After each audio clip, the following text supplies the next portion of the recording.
अब तक हम पढ़ चुके हैं कि अपर्णा को एक राष्ट्रीयकृत बैंक में नौकरी मिली है और वह फूली नहीं समाती क्योंकि वह उसका सपना था। बचपन से ही क्या, जब वह स्कूल में पढ़ती थी वह यही सपना देखा करती थी कि वह बैंक में नौकरी करेगी।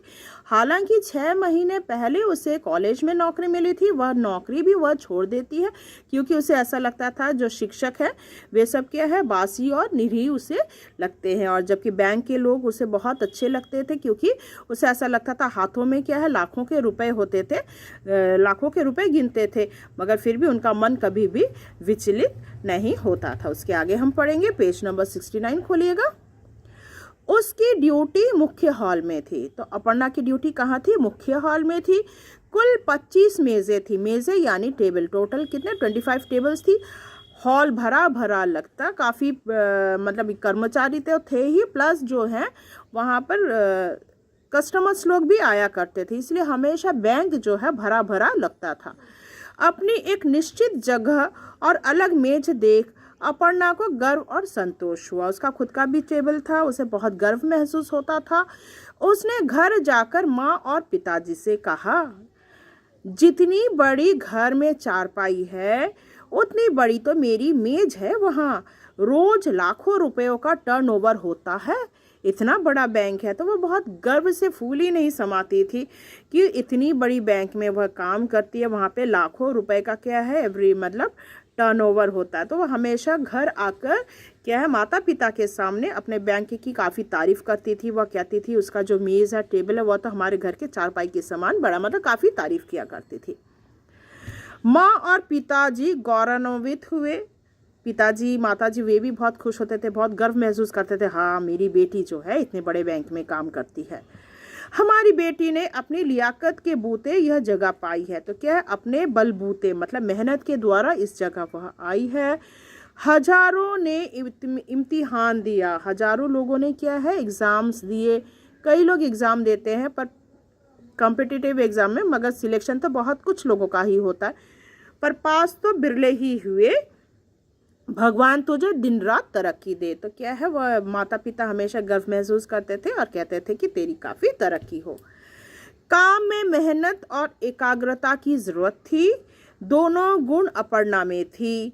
2 बजे तक का समय तो पलक झपकते बीत जाता, पता नहीं 10 से मतलब ड्यूटी शुरू होता था, 2 कब बज जाता था, 10 से 2 तक तो बस लगातार काम करती रहती थी क्योंकि वह पब्लिक डीलिंग का समय होता। तो क्या है, 2 बजे तक जो है वह पब्लिक डीलिंग का, लोगों के साथ, पब्लिक के साथ डीलिंग चलता रहता था।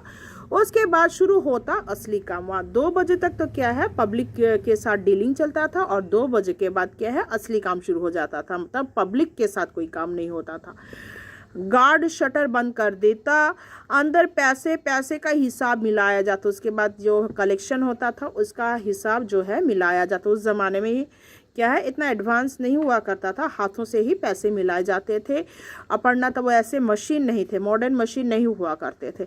अपर्णा के लिए ये करिश्मे से कम नहीं था कि इतने काउंटरों पर, इतनी मेज़ों पर इतनी तरह से पैसे का लेन देन हो और अंत में हिसाब एक क्रॉसवर्ड पहेली की तरह फिट बैठ जाए। मतलब डिफरेंट काउंटर से पैसे इकट्ठे सब गिनना होता था, हिसाब किया जाता था और पैसे पूरा मिलता था।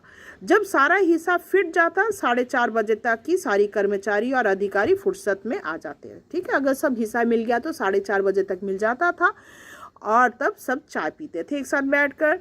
तब चाय का दौर चलता और हॉल गपबाजी से गूंज उठता। लेकिन किसी किसी दिन हिसाब में बल बढ़ जाता, पर कभी कभी हिसाब में क्या हो जाता था, बल पड़ जाना, मतलब इधर का उधर हो जाना। सोचो 1 रुपया, 98 जो भी हो, हिसाब में इधर उधर हो जाता था।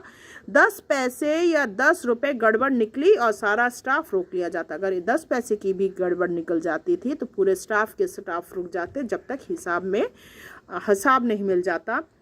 सभी कागजात नए सिरे से जांच जाते, फिर से जांच शुरू हो जाती थी। शुरुआत से लेज़र मिलाए जाते, पूरे नकदी गिनी जाती और चाहे शाम के 7 बजते, हिसाब साफ होने के बाद ही स्टाफ फारिग होता। तो 7 भी बज जाता था, हिसाब मिलाते मिलाते शाम के 7 बज जाते और जब हिसाब मिलता तभी क्या होता है, बाकी स्टाफ अपने घर जाते थे।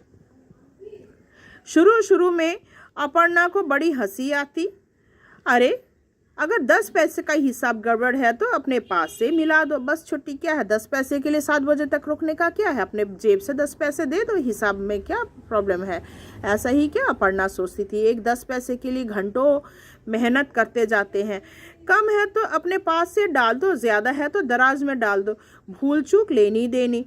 पर उसके सहयोगियों ने समझाया, पर उनके जो कलीग्स थे उन्होंने, सहयोगियों ने समझाया कि यह भूल चूक वाला मुहावरा बैंकिंग के किसी काम में नहीं। तो भूल चूक का जो मामला है वो बैंकिंग में काम नहीं आता, यह तो बैंकिंग के सिद्धांत का शत्रु है।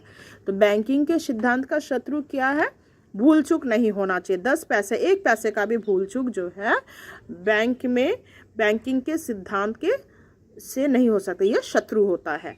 बैंक के शाखा प्रबंधक एक नाटे मोटे चश्मे वाले मिस्टर खन्ना थे। तो बैंक के जो मैनेजर थे, ब्रांच मैनेजर कौन थे, मिस्टर खन्ना, जो सारा दिन हस्ताक्षर करते देखे जाते थे। तो बैंक के जो ब्रांच मैनेजर थे वे हमेशा क्या करते थे, बस हमेशा सिग्नेचर करते रहते थे चेक पर, डिफरेंट फाइल्स हुआ करते थे।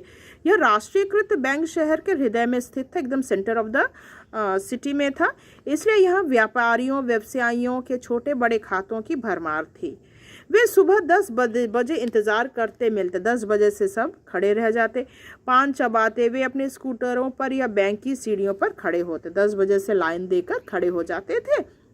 कुछ व्यापारियों फर्मों ने के मुनीम और अकाउंटेंट इस काम के लिए आते, लेकिन पुराने किस्म के लाला धोती कुर्ते में स्वयं आते। तो धोती कुर्ते में स्वयं आ जाते थे। कैसे, जो लाला लोग हुआ करते थे उन्हें देखकर यह अंदाज़ा लगाना मुश्किल था कि वे कितनी हैसियत के आदमी हैं। मतलब कपड़े से तो लगता ही नहीं था, लगता था कि एकदम गरीब है, मगर ऐसे क्या बताएं, मैले कुचैले कपड़े पहनकर आते थे और बैंक में आकर ऐसे गड्डी गड्डी नोट निकालते थे। तो उनकी हैसियत का पता ही नहीं चलता था। लेकिन लेज़र देखने पर पता चलता वे लाखों में चलते हैं। ठीक है, लाखों में चलते थे, मगर कपड़े तो ऐसे पहन के आते हैं कि क्या बताएं। सुबह सुबह अपनी घर को की सिली बनियान की चोर जेबों में नोटों का वक्षस्थल फुलाए जब वह जमा काउंटर पर खड़े होते, अपर्णा का मन होता उनसे कहे, सेठ जी थोड़ा सा पैसा खर्च कर कपड़े किसी पावर पैक्ड साबुन से धुलवा लीजिए। मतलब कपड़े इतने गंदे हुआ करते थे, लाखों रुपए जमा करने आते हैं मगर क्या है, कपड़े बहुत ही गंदे हुआ करते थे। सारे बैंक में पसीने की गंध उड़ रही है, कपड़ों में पूरे पसीने की बदबू आ जाती थी। पर प्रकट में वह यूं ही सिर नीचा की अपना काम करती रहती, क्योंकि ऐसा तो पब्लिक को नहीं बोला जा सकता। वह मन ही मन सोचती थी, पर मुंह नीचे किया, सिर नीचे किया अपना काम करती ही रहती थी। अपर्णा को अपने सहयोगियों पर और खुद अपने पर हैरानी होती। पैसा एक अमानत की तरह वो उन सबके हाथों से गुजरता, सबके हाथों से क्या है, लोगों के हाथों से वह पैसा गुजरता है। इसका बैंक के अधिकारी से उस बैंक के अधिकारी तक इस प्रकार पैसा जो है गुजरता रहता। अपर्णा अपनी सहेलियों को बताती, पता है जिस कुली के सिर पर ईंटों की तरह चुनवाकर 5-5 लाख के नगद नोटों की गड्डियां स्ट्रांग रूम में ट्रेजरी भिजवाई जाती है, उन कुली की कुल मजदूरी क्या होती है, सिर्फ 10 रुपए रोज। तो जो कुली लोग क्या करते थे, ये रुपए का जो ट्रंक होता है, रुपए जो है ना बड़े बड़े ट्रंक में आता है, तो उस ट्रंक को ढोने वाले जो कुली हैं, लाखों रुपए देखो वे लोग ढोते हैं, पर उनको तनख्वाह कितनी मिलती है, सिर्फ 10 रुपए। ठीक है, आप उससे पूछिए कल से यह काम कर रहा है, तो कहेगा सिर्फ 10 साल से। अगर पूछा जाएगा तो वह क्या बताएगा, मैं तो 10 साल से यह काम कर रहा हूँ। नेक्स्ट पेज खोलो, पेज नंबर 71। सहेलियां दंग रह जाती, यहाँ तक सहेलियां दंग रह जाती।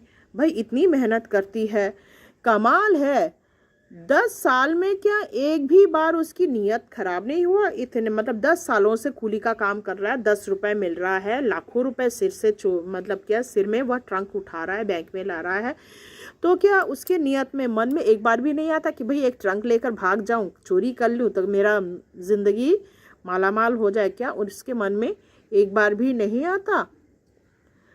हम होते तो नोट लेकर भाग जाते। तो सहेलियां बोलती कि हम लोग होते तो क्या करते, नोट लेकर भाग जाते। अपर्णा सिर हिलाती, तुम भी ऐसा ना करती। तो अपर्णा तब क्या कहती, यह मुंह में आप बोल रही हो, मगर अगर तुम इसमें कार्यरत होते, बैंक में करते, दायित्व वाला काम करते, तो तुम भी ऐसा कार्य नहीं कर सकती, तुम भी ऐसा ना करती। जब सिर पर जिम्मेदारी पड़ती है तो ईश्वर अपने आप शक्ति देती है। तो क्या, जब सिर पर जिम्मेदारी पड़ता है, जब रिस्पॉन्सिबिलिटी आता है, तब वह कभी भी चोरी का काम नहीं कर सकता। तुम तो ऐसे बोल रही हो जैसे किसी यूटोपिया में पहुंच गई हो। तो इस प्रकार की जो बातें तुम बोल रही हो कि तुम चोरी कर सकती थी, अगर तुम इस जगह होती तो क्या करते, मैं वह रुपए चोरी कर लेती। पर ऐसा नहीं होता, क्योंकि अगर जब किसी के सिर पर जिम्मेदारी आ जाती है तब वह कभी भी चोरी नहीं करता, क्योंकि उसे ऐसा लगता है चोरी करना अपराध है और ज़िंदगी में वह तब चोरी नहीं करेगा। तो आशा करते हैं यहाँ तक आपको समझ में आया होगा। बाकी पार्ट में आपको पार्ट 3 में समझाऊंगी। धन्यवाद।